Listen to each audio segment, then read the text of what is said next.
que sustenta uma mulher quando o chão emocional dela desaparece?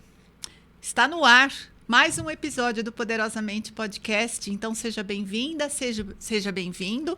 Nós estamos começando aquele momento maravilhoso quando a gente conversa com pessoas especiais que têm histórias de vida, que mostram as suas superações, as suas conquistas, e isso é muito inspirador. Eu tenho certeza que se você ficar comigo até o final desse podcast, você vai sair daqui inspirado e inspirada. Então aproveita, já me segue aqui no canal, já se inscreve no meu canal do YouTube, já deixa aí a sua curtida, compartilha esse vídeo, porque eu tenho certeza que coisas muito interessantes vão ser ditas aqui nesse podcast. Eu sou Inês Martins, eu sou hipnoterapeuta, sou mentora de mulheres, eu desenvolvi o protocolo Resgate Original, que ajuda você a se lembrar de quem você é, porque você não sabe, mas a sua identidade está distorcida por conta dos traumas, das coisas que você viveu ao longo da sua história.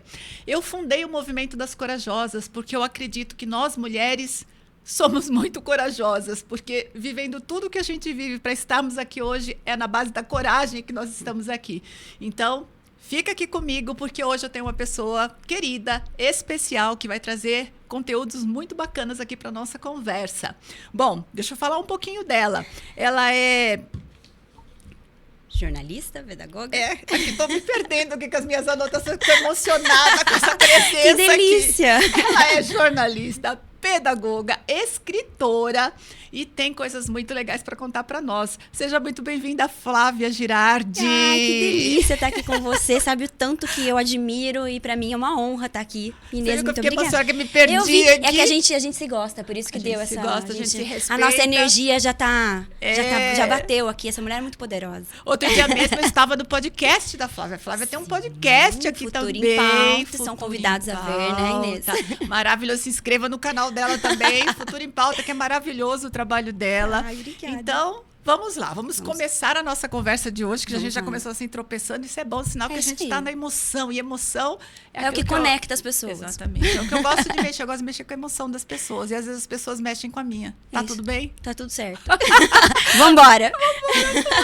Bom, antes de mais nada, eu quero que você se apresente para minha audiência. Meu Deus, você jura? Conte para as pessoas quem é Flávia Girardi, por trás de tudo que você faz. Gente, ó, tá até difícil, porque assim, como jornalista, eu sou acostumada a ser ali, ó, do outro lado, né? Aqui entrevista. Eu sou aqui entrevista. Dificilmente eu sou entrevistada. Eu só aceitei porque foi a Inês que fez esse convite, uma pessoa muito especial. Mas eu quero me apresentar. Sou Flávia Girardi, sou jornalista, fiz pedagogia. Sou pós-graduada em neurociência educacional, porque amo essa parte da educação. E sou escritora, sou membro da Academia de Letras aqui de Indaiatuba com muita honra. E acho que é isso, um pouquinho de mim. Um pouquinho de você, um pouquinho bastante uma de versão, você. Né? Uma das versões, algumas versões nossas, né, Inês, ao longo da vida. E eu acho que essa coisa de nós mulheres, né, com os nossos vários papéis, as nossas várias versões, não é só a versão do momento, a versão ao longo do tempo. Uma hora nós estamos lá filhas, outra hora mães, outra hora irmãs, colegas, amigas. As mulheres têm muito essa coisa da sororidade, né? Sim. Não são todas, infelizmente, mas as que têm é maravilhoso, né? Verdade. São as que a gente vai agregando para somar, né? Você também é idealizadora do projeto De La Gata e Sua Turma. A gente vai falar disso mais pro finalzinho. Eu quero muito entender esse seu projeto. Bom, vamos lá. Você me contou uma coisa que eu achei muito interessante. Você disse que você cresceu num ambiente onde existia diálogo, onde existia acolhimento. Sim. E eu fiquei muito curiosa. Para saber como o quê? Foi isso? Sabe gente, por quê? Eu não sei. Eu acho assim, é muita... privilégio. É um privilégio, porque eu cresci num ambiente assim que meus pais, eles sempre foram aquelas pessoas acolhedoras. Então, novinhas, assim, até brinco aqui, com 18, 17 anos, que é aquela fase que as meninas querem sair, querem ir pra balada, lá em casa era o oposto. A gente não queria sair de casa. Ah, de tão aconchegante que era. De tão aconchegante que era, e os amigos queriam vir pra minha casa. Então, às vezes, ia ter uma festa, alguma coisa, cancelava, todo mundo lá pra casa. Então, sentava na mesa, meu pai ia lá, fazia um lanche, e a gente sentava e ficava conversando. Então, muitas vezes, eles iam pra contar problemas deles. Ah, aconteceu isso comigo, tenho um namorado. E a gente... aquela mesa redonda. Um conselho reunido para ajudar. Verdade, é uma terapia, Inês. Eles já eram terapeutas ali. Sim, e sempre foi saber. isso. Então, assim, em jantar, em almoço, no dia a dia, a gente sempre teve esse momento, mesa redonda. em que a gente nunca teve segredos entre nós. Então, assim, eu falo que, graças a Deus, os meus melhores amigos sempre estiveram dentro da minha casa. Que eu nunca tive esse problema de ter que contar alguma coisa pro meu pai, pra minha mãe. Ai, não vou contar. Pelo contrário, a gente queria contar porque a gente queria que eles nos amparassem, queria que eles dessem um direcionamento. E com as minhas irmãs, a mesma coisa. Somos em 3.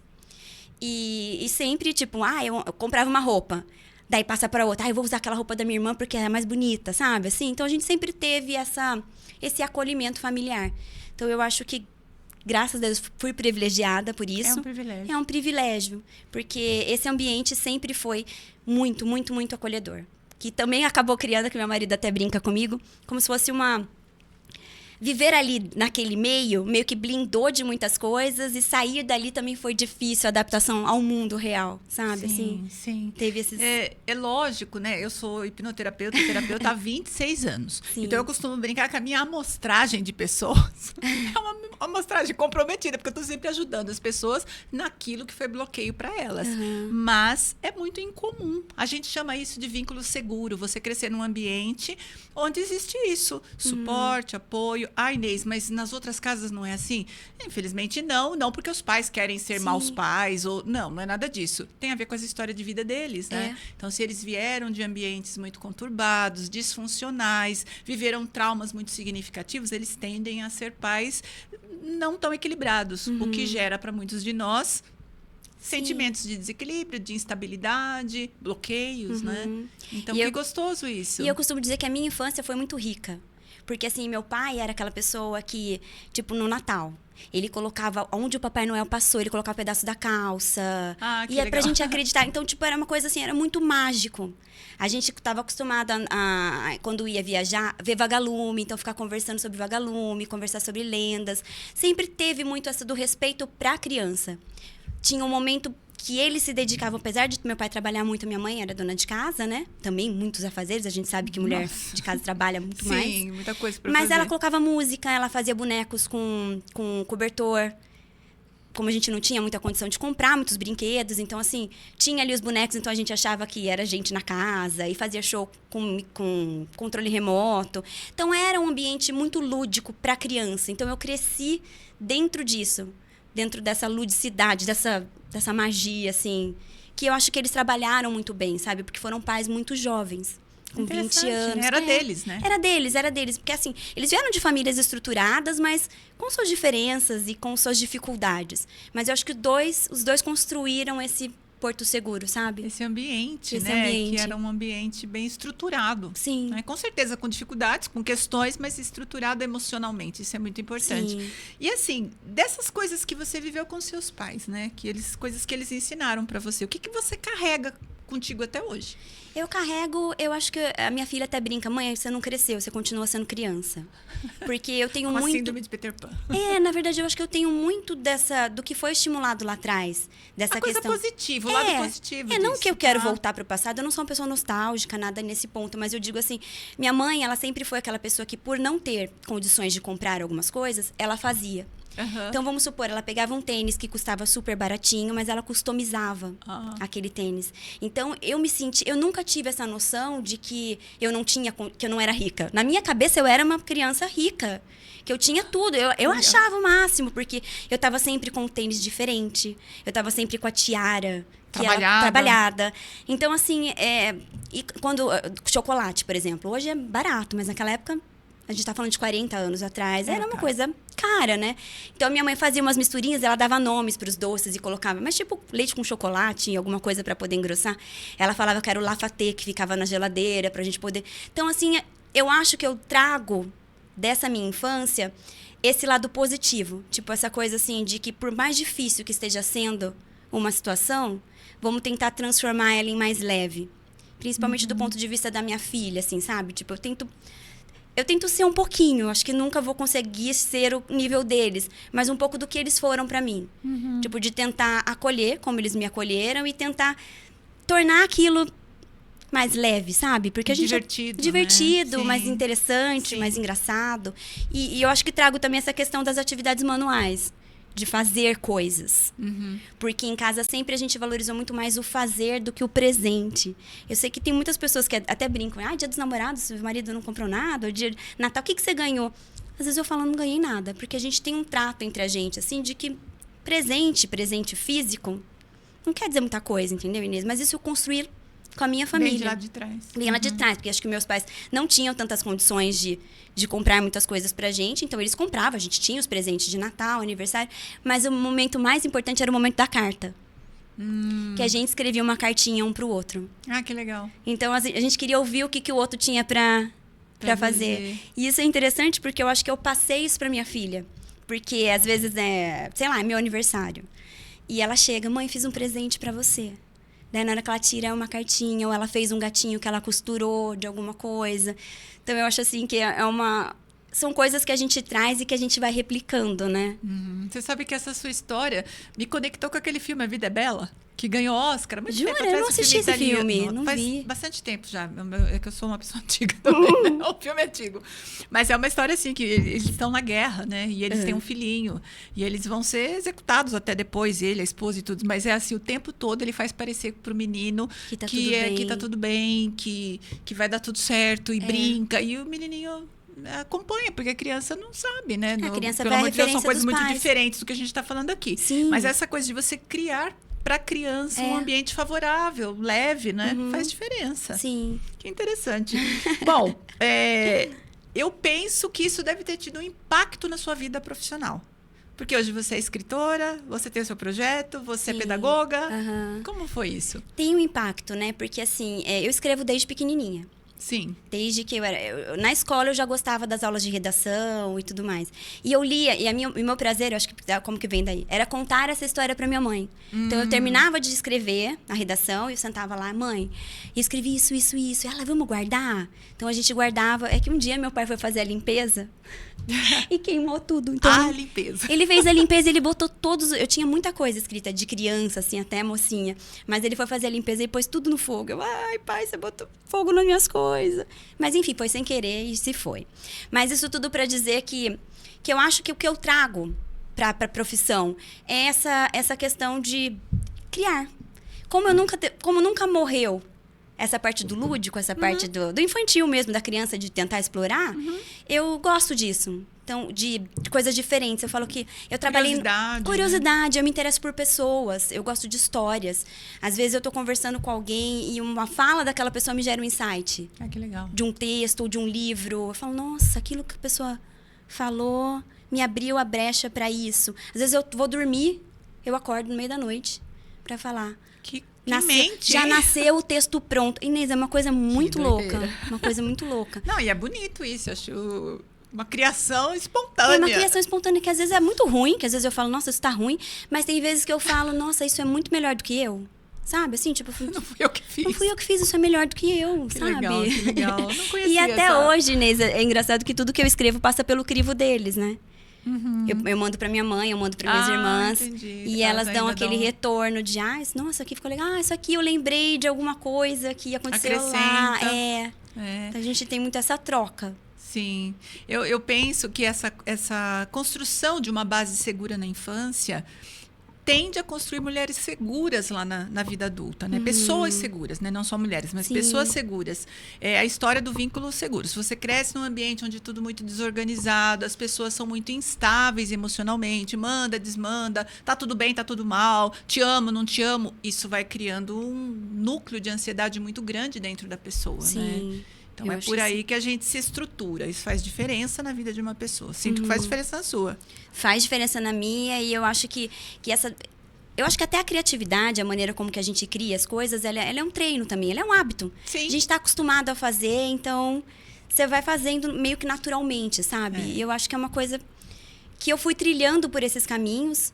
Eu comecei no jornalismo justamente por gostar de ouvir histórias, por gostar de estar com pessoas e aprender coisas que eu não sei.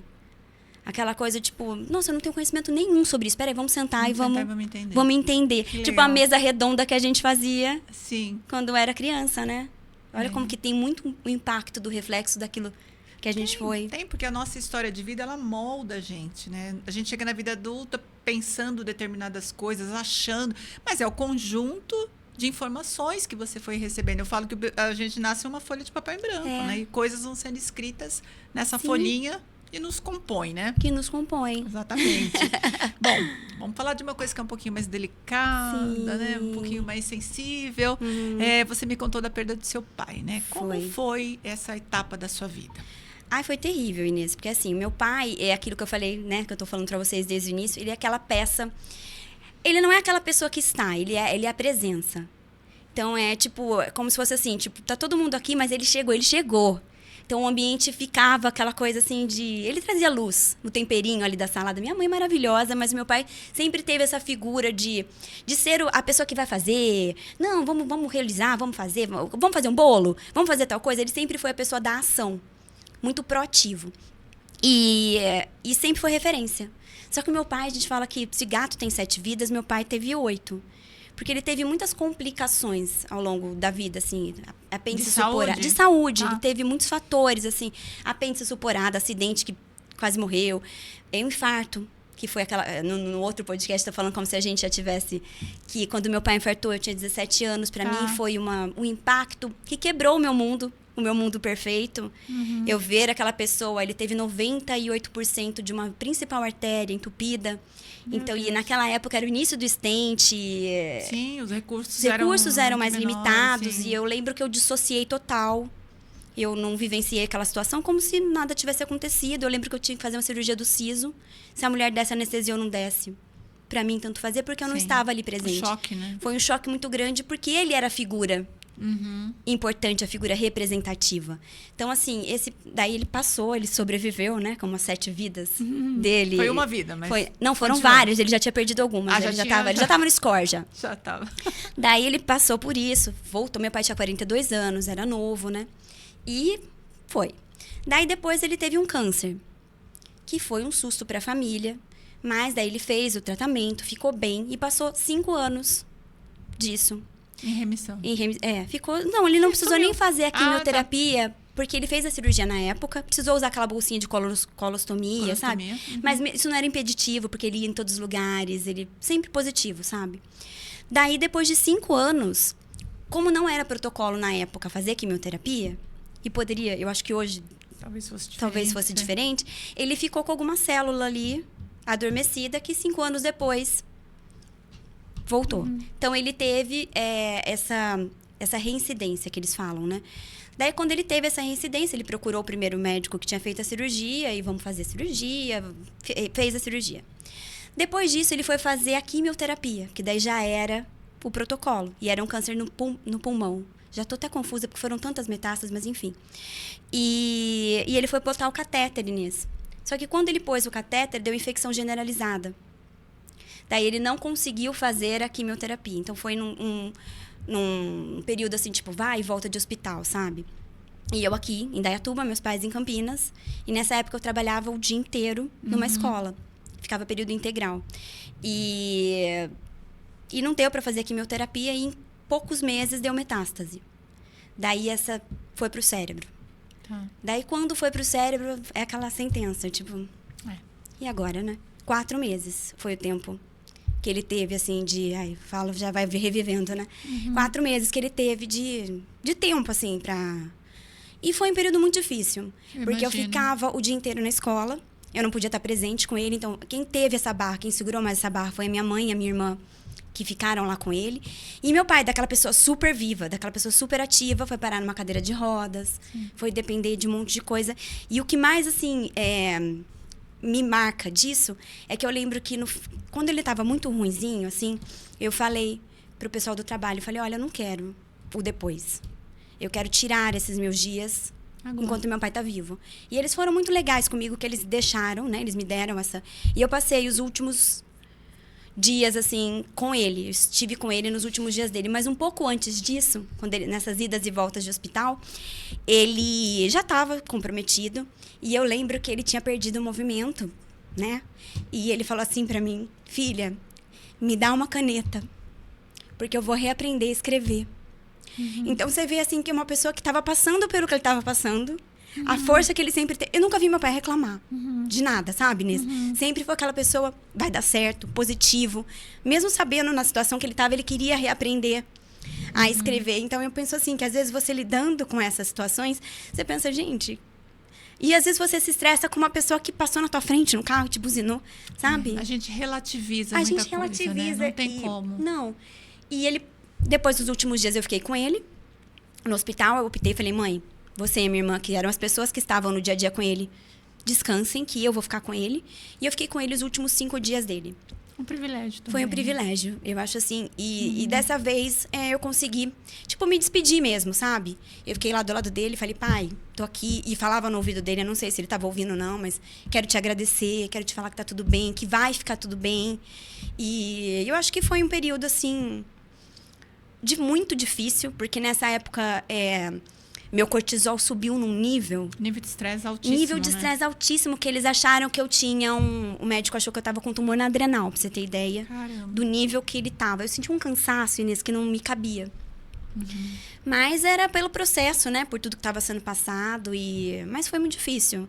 E vai fazer 4 anos dessa perda. Relativamente recente, né? Relativamente recente. Passei por aquele período da revolta, né? Por que com meu pai, com tanta gente ruim? As fases do luto. As fases do luto. Passei por aquele período de não quero ver foto, não quero ouvir, não quero. Até que agora eu consigo ver, consigo falar dele, Tem dias que é mais difícil, né? Eu digo que, assim, a perda de uma pessoa, quando ela é muito vital na sua vida, é uma doença crônica. Que ela tá ali, de alguma maneira. Tem dias que ela vai atacar, tem dias que não, mas que você aprende a conviver, porque faz parte, né? Você sabe que no meu trabalho, eu tô sempre pesquisando a história de vida das pessoas, talvez pesquisando não seja a melhor palavra, mas tentando entender a história de vida da pessoa, se não existem questões ligadas ao luto, porque o luto de uma pessoa muito próxima, ele será traumático em algum nível. Sim. Dependendo da circunstância como aconteceu, esse nível de trauma é aumentado. E se você não atravessa as 5 fases, né, do luto até o final, que é o período da aceitação, quando encaixa lá na nossa cabeça, bom, fazer o quê? Foi isso mesmo? Você vai ficar congelada naquilo. Eu chamo de luto congelado. E isso provoca na gente uma série de questões, bloqueios lá na frente. Eu sou terapeuta de luto, eu trabalho com aconselhamento e terapia de luto também. Então, eu estou sempre olhando para isso. Porque às vezes a pessoa conta assim, faz 5 anos que eu estou, sei lá, deprimida, ou estou com tal situação. O que aconteceu na sua vida nessa época? Às vezes a pessoa fala assim para mim, não, nada demais. Bom, foi o ano que eu perdi o meu pai, ou foi o ano que eu perdi um filho. Pode pesquisar que ali tem alguma coisa que não foi processada como precisaria, né? A gente chama de um bom encaminhamento para o luto. Ô, Inês, você sabe que eu acho interessante? Que meu pai sempre falou, a gente ficava brava, eu lembro disso. Eu não vou chegar aos 70 anos. Desde que eu me entendo por gente, ele falava, eu não vou chegar aos 70 anos. Eu disse, pai, para com isso, né? Ninguém, uma criança quer ouvir. Meu pai morreu aos 67 anos. E ele foi tão generoso que até a morte dele, ele preparou a gente. Porque, para pra pensar, poderia ter sido uma morte repentina. Mas o meu pai... Ele ameaçou várias vezes. Ele ameaçou várias vezes, né? Ele já estava no score, mas sinalizando. Já estava sinalizando, mas foram 4 meses de despedida para ele preparar. E meu pai deixou o diário da viúva. Em que ele deixou tudo encaminhado. O que a gente tinha que fazer, o que era... Olha só. O que era... Ele deixou tudo. Tipo, ele não desamparou, mesmo depois de não estar aqui.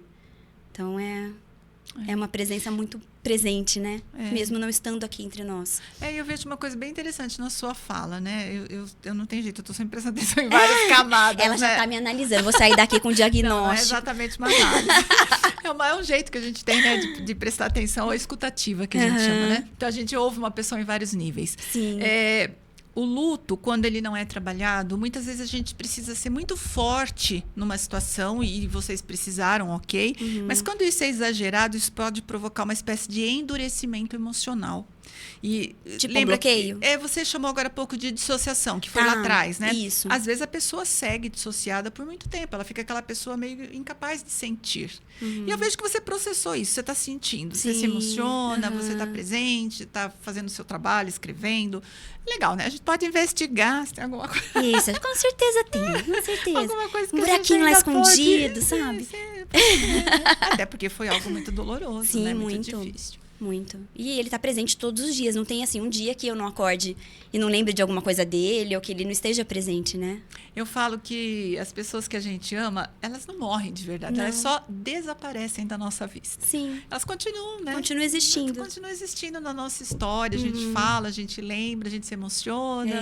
A gente dá risada das coisas engraçadas, né? Mas o seu pai foi uma pessoa muito especial. Tá nítido, né? Muito, muito. Bom, por volta dos 28 anos, você teve uma crise de ansiedade. Tive, disparatinei. Não foi só crise de ansiedade. Pois é, mulher. O que estava acontecendo na sua vida nessa época? Tava acontecendo muita coisa. Eu venho desse ambiente que eu falei, essa bolha, né? Meu marido costuma falar que é uma bolha. Dessa bolha. E quando eu tava com 27 para 28 anos, eu já tava namorando há muitos anos, porque eu comecei a namorar com 18 anos, então a gente já tava... Quase 10 anos. Quase 10 anos, já tava enrolando, já. Brincadeira. É que a gente... Você tava enrolando ele? É que a gente, ao contrário de hoje em dia, que já tudo vem muito fácil, a gente pagou tudo, né? A gente comprou o nosso apartamento, a gente comprou os carros, a gente pagou o casamento. Então, teve todo esse processo, por isso que levou 10 anos, tá, gente? Vamos, por isso que levou 10 anos. Tá bom. Mas, enfim. Era um período de transformação, porque meu marido tinha passado num concurso público em Sorocaba. E vamos pra lá. Então, a gente vai casar e vamos pra Sorocaba. Só que eu morava em Campinas, eu trabalhava em Campinas. Meus pais estavam em Campinas, a minha irmã tinha tido a minha sobrinha, que era o amor da minha vida, então tava lá. Então eu pensei, tá, ok, vou casar, né? Mas eu vou mudar, eu vou largar meu emprego, eu vou pra Sorocaba. Muitas mudanças. Foram muitas mudanças e naquela época eu era uma pessoa muito controladora. Eu achava que eu tinha as coisas ao meu controle. Na verdade, você já era ansiosa, né? Eu já era ansiosa e muito controladora, no sentido de... Ai, tem que ser assim. Então, se eu ia falar alguma coisa pra alguém, eu estudava como que eu ia falar, como que a pessoa ia me responder. E se a pessoa não respondia daquele jeito que eu ficava estressadíssima, entendeu? Aquilo me causava horrores.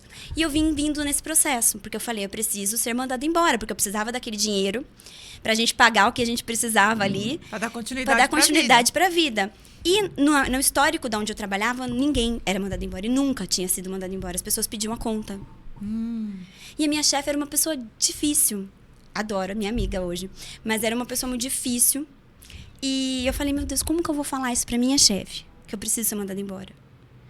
Daí eu sentei pra conversar com ela. Só que nisso eu já não dormi, Inês. Eu já não dormi à noite. Eu comecei a não sentir mais fome. Eu emagreci pra caramba, porque eu não tinha fome, perdi apetite. Era engraçado que se surgiu uma gripe lá na Groenlândia, eu começava a desenvolver os sintomas aqui. Tipo, ai, será que eu tô com aquela... Ansiedade por doença. Comecei a ter sintomas esquisitíssimos, coisas que não faziam parte da minha vida. Uma pessoa super equilibrada, entendeu? Uma pessoa super controlada. Daí eu falei, gente, eu tô achando que a coisa tá um pouquinho fora. Um pouquinho exagerada esse Tá um pouquinho exagerada. O ápice foi um dia, eu aos 27 anos, mulher, não consegui dormir à noite, tive uma crise de pânico, fui dormir com os meus pais. Daí eu entrei no quarto da minha mãe e falei, mãe, eu não consigo dormir. Comecei a chorar, comecei desesperada, desequilibrada. Eles deitam aqui no meio, imagina. E eu dormi no meio dos dois aos 27 anos. Eu falei, Mas que bonitinho seus pais. Meus pais são que fofos. Ficaram lá me ouvindo de madrugada. Imagina, a filha chorando. E eles lá sentadinhos ouvindo. Daí eu falei, tô achando que a coisa tá um pouquinho fora do eixo. Falei, eu vou procurar ajuda. Porque aquilo tava fora pra mim. Falei, vou numa psiquiatra. Daí achei uma psiquiatra, sentei na frente dela, falei, doutora, tá acontecendo isso, eu não tô dormindo, eu não tô tendo crise de pânico, porque do nada me dava crise de pânico, assim, sabe? Eu tava andando com alguém no carro, eu achava que eu ia bater o carro, coisas horríveis. Crise de ansiedade. Total. Daí ela virou pra mim e ela falou assim, isso que você tá sentindo é uma crise de ansiedade. Eu falei, ok, então tem nome que eu tô sentindo. E ela começou a escrever um papelzinho, Inês. Na hora que ela escreveu o papelzinho, ela virou pra mim e falou, você vai tomar essa medicação? Eu comecei a chorar copiosamente na frente dela.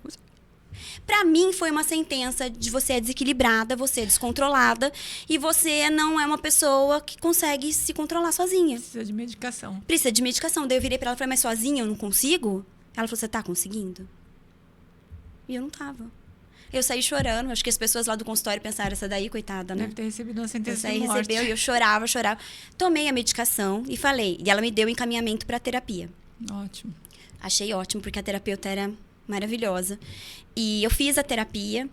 antes do meu casamento, e a gente conversou sobre várias coisas, e eu lembro... Muitas mudanças, muitas né? De mudanças, cidade, tudo. de estado civil. De estado civil e de fora do meu eixo, fora do meu... E sair do ambiente também, junto com os pais. Né? Do meu ambiente acolhedor, né? Daí eu fiz a terapia e eu lembro que quando eu tava pra casar, assim, ela falou, ok, vou te dar alta. Eu falei, como? Eu falei, não vai me dar alta. Eu falei, você não vai.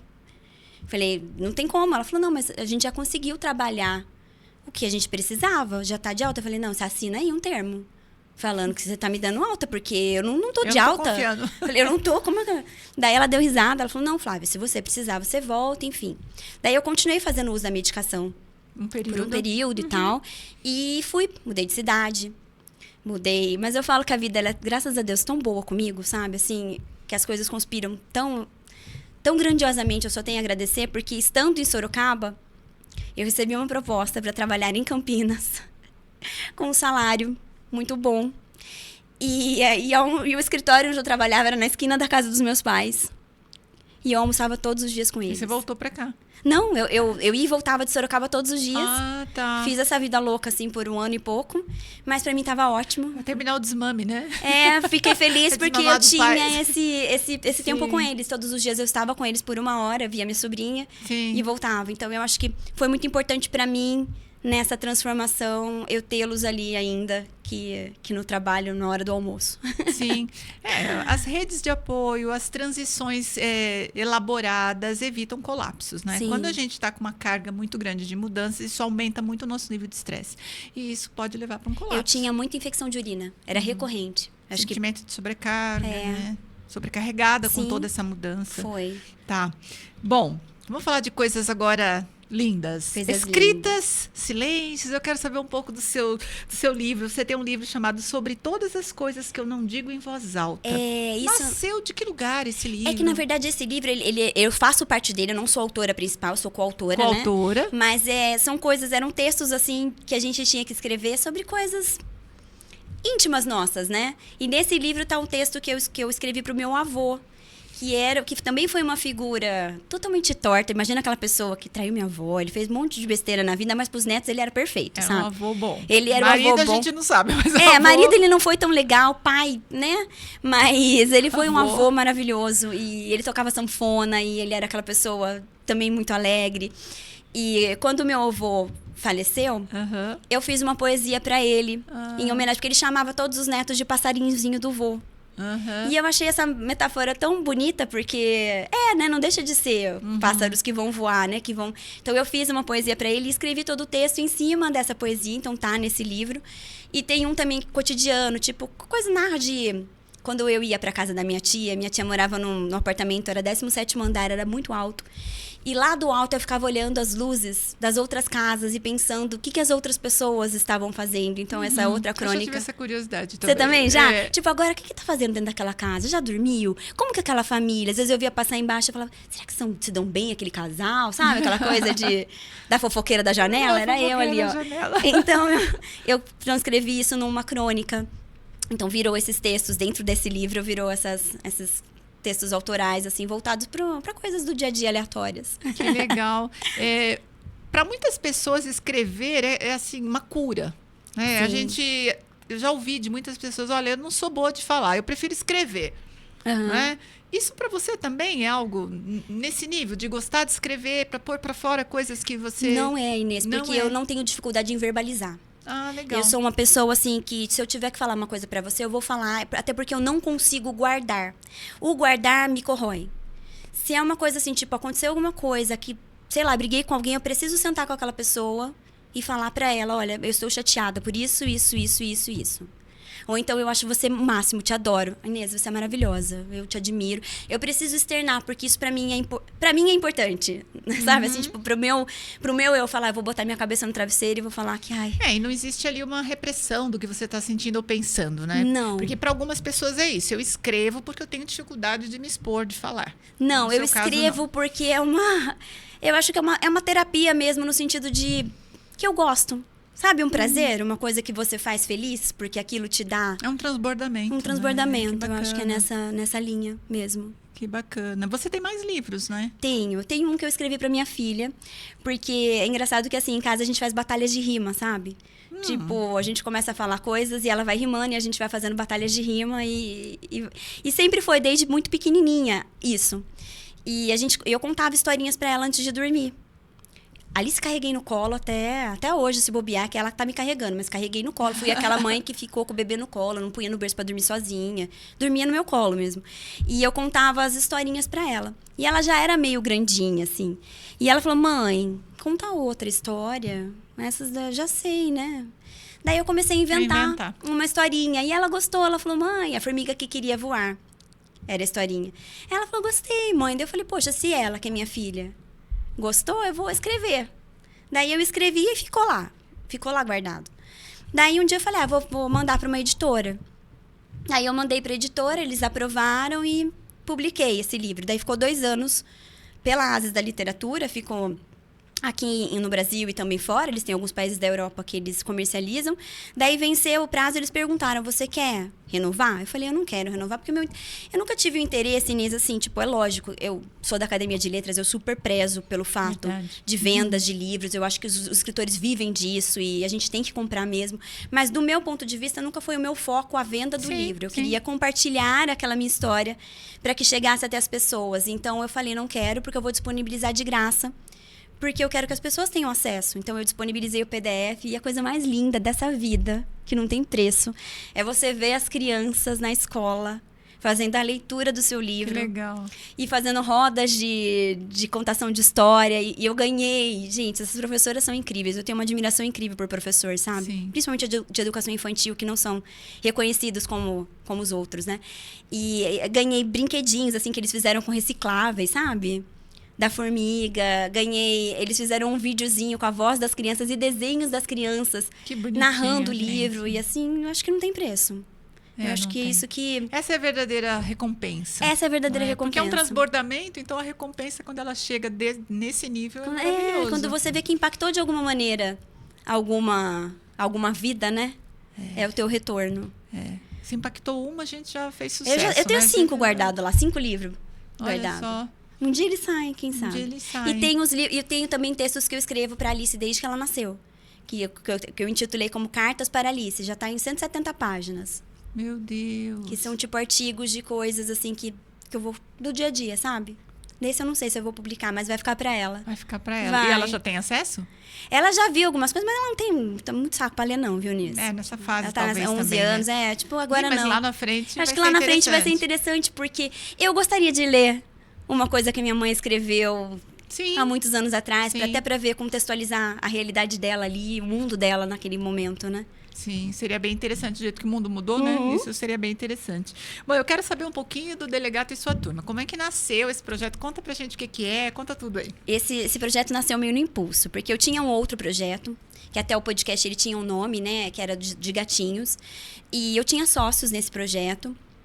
E, por fim, não deu certo a sociedade. E eu abri mão do projeto em prol de um outro sócio. Então, ficou com ele.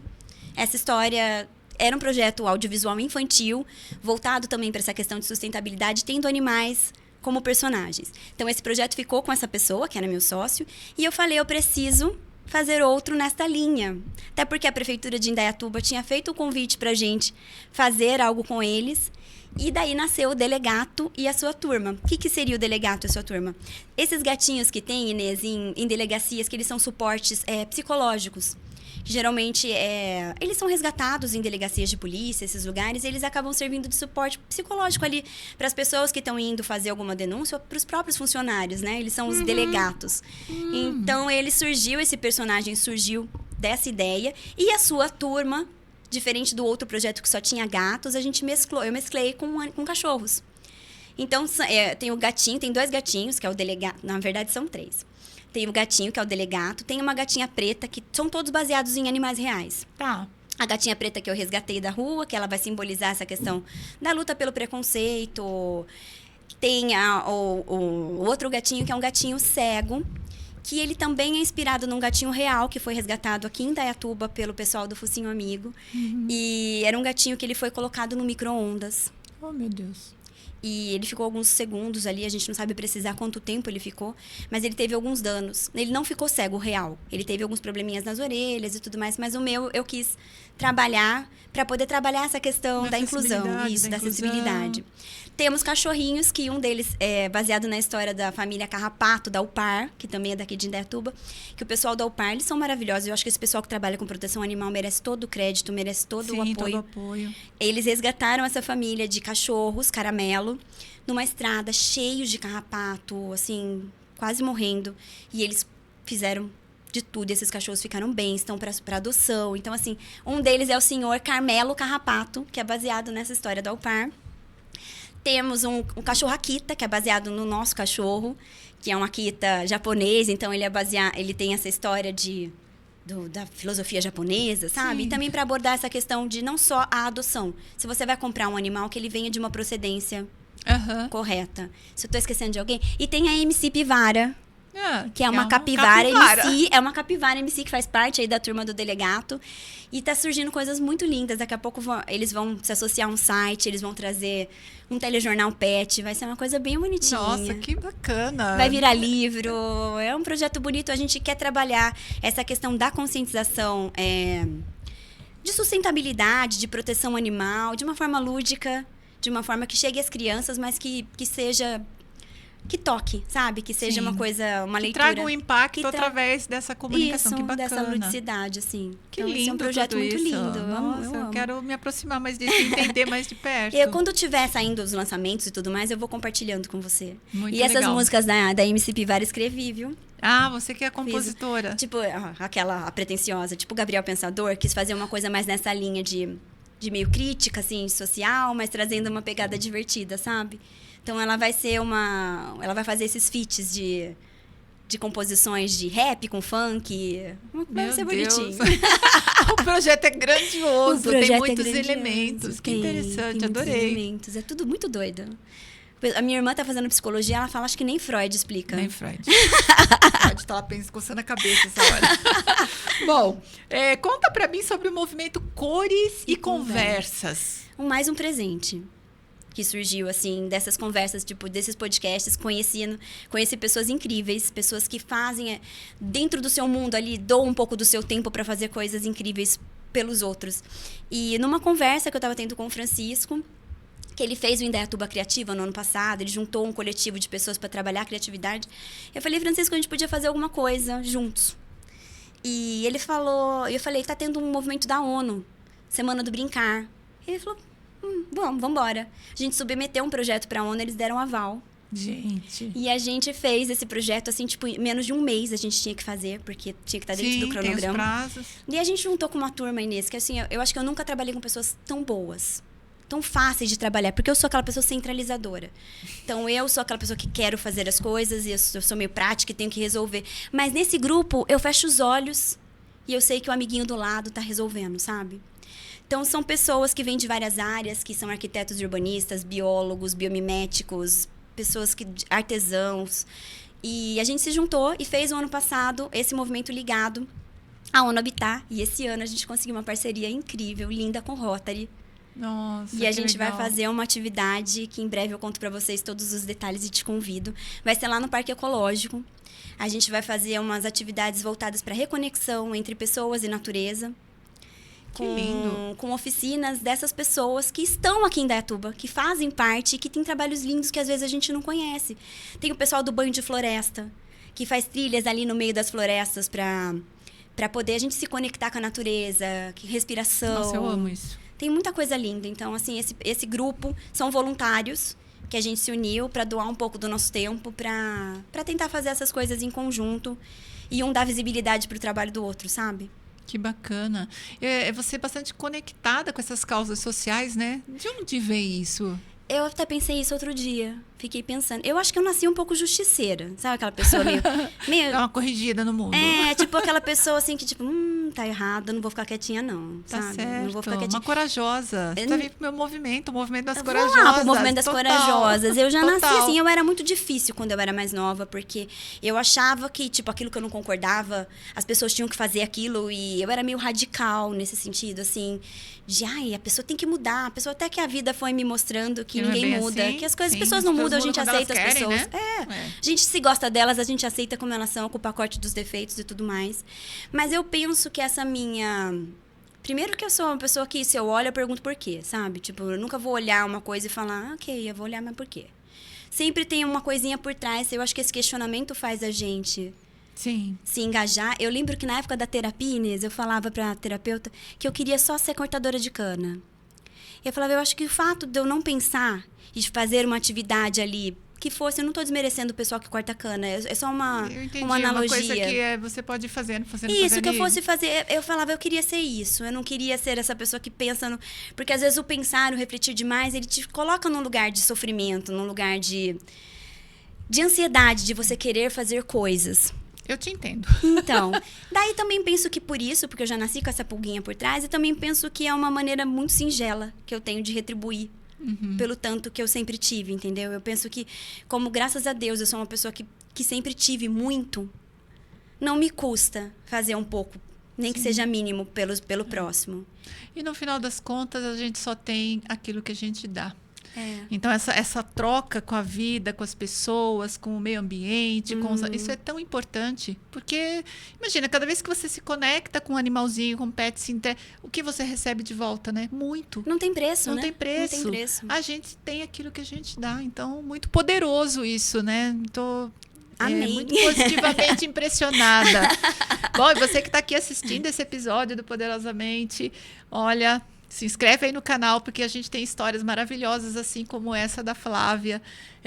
Inspiração pura, total inspiração, para várias coisas, né? Sim. Relacionamentos, você é uma mulher de presença. Eu vejo, você contou pra gente essa história de ter ficado dissociada por um período muito de muita dor, de um choque, mas você é uma pessoa muito presente, né? Tá conectada com o que está acontecendo, isso é muito poderoso.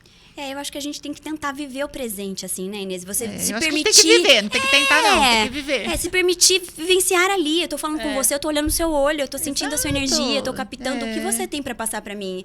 E essa conexão que eu acho que a gente não pode deixar perder, porque é isso que faz a gente ser humano, né?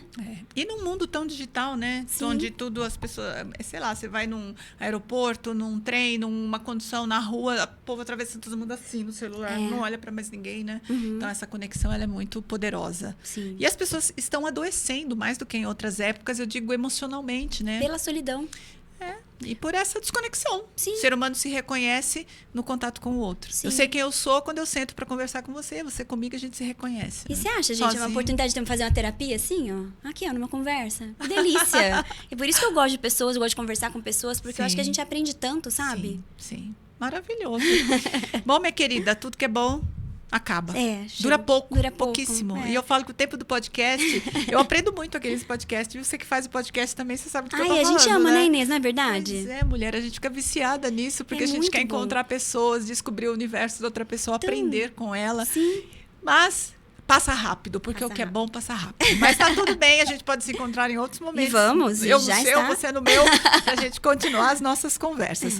Bom, primeira coisa, eu quero que você diga pra minha audiência, para as pessoas que nos seguem, onde que a gente te encontra? Nas redes sociais? Fala um pouquinho dos seus canais. Conta aí. Na verdade, a minha rede social eu fechei, meu Instagram, agora ele tá privado. Por motivos, assim, pessoais mesmo, porque uma pessoa que era meio stalker do passado, meio que voltou, assim, eu fiquei com medo e achei melhor fechar. Então, não tenho Instagram aberto. Se você quiser me seguir, você tem que pedir lá, eu vou ver se eu vou deixar. Não seja stalker, senão ela não seja deixa. stalker. Mas eu tenho o Futuro em Pauta, o pessoal... Eu estou lá através dos nossos conteúdos. Os conteúdos aqui do Mais Expressão estão lá replicados no Futuro em Pauta.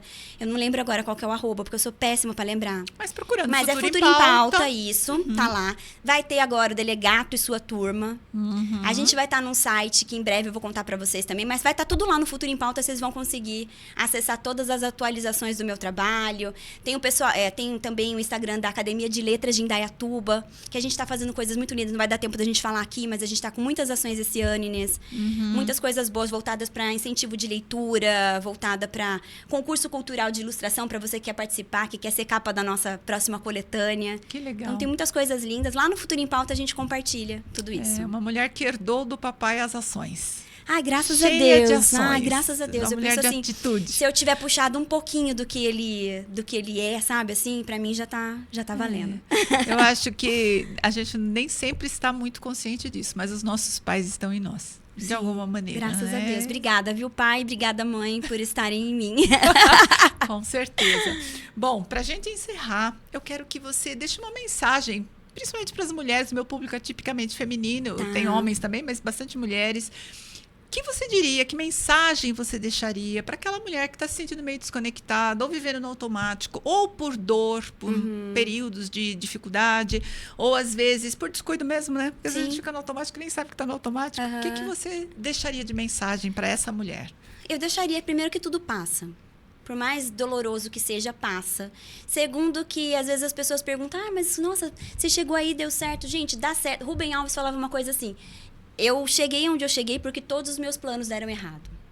Então, a gente é uma construção de tudo aquilo que deu errado na nossa vida, de tudo aquilo que você falou, meu Deus, por que eu fiz isso? A gente é uma construção disso. A gente é uma construção desse momento que você fala, não tá legal.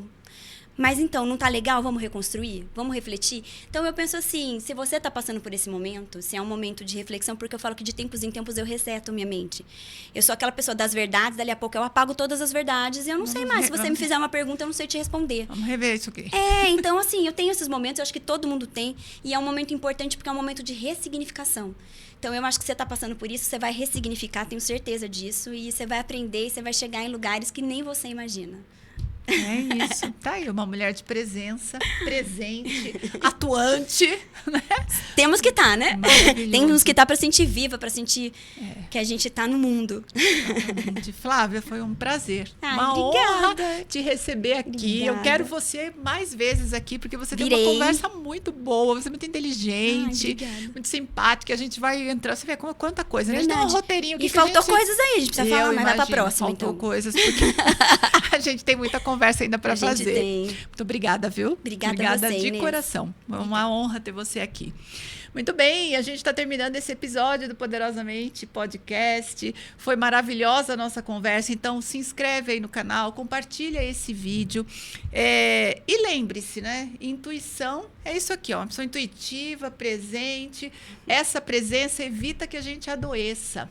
Então, fique presente, se conecte com as pessoas, se conecte com as suas ideias, com a sua criatividade, seguindo esse exemplo da Flávia aqui, maravilhoso. Estamos juntos, até o próximo episódio do podcast. Lembra de baixar o Guia das Corajosas. Na descrição aqui desse vídeo tem o Guia das Corajosas, que é um e-book que eu escrevi para te ajudar a entender sobre os padrões de distorção de identidade e para você se lembrar que você é muito mais corajosa do que você imagina. Até o próximo episódio do Poderosamente Podcast.